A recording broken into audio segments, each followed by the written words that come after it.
Сибордот е комуникатор, односно алатка која што ја користиме во работата со децата во изминатиот период откако го имаме на располагање. Каде детето бара јадење? Каде мисли на јадење? Ајде стисни го. Што сакаш да јадеш сега? Покажи ни Богдан. Кажи го, тука стисни да се каже цело. Гладен сум, сакам круша. Детето со кој што го користев Сиборд во изминатиот период беше детенце кое што има оскуден говор на ниво на неколку зборови и тоа се зборови кои што ги повторуваше најчесто на налог, односно со поттикнување од страна на возрастен. Значи тоа не беа зборови кои што тоа само иницијативно ги употребуваше во дадена ситуација кога му беа потребни. Да видиме што ми кажуваш ти на мене. Пушти тука од почеток.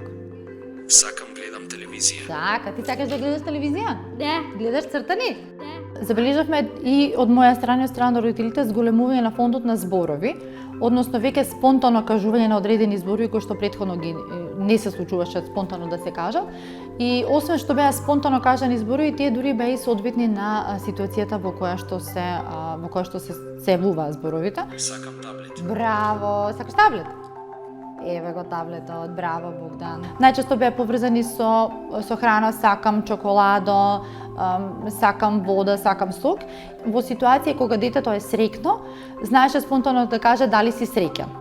И самиот родител кажа дека оваа фраза ја има научена од апликацијата и искрено не радува тој трансфер на знање, да кажам, нешто што детето научило преку Сиборд во секојдневни ситуации како што се случуваат, нели што и во суштина и намината на самиот комуникатор. Сакам излезам надвор. Така, сакаш да одиш надвор? Да. Има сонце?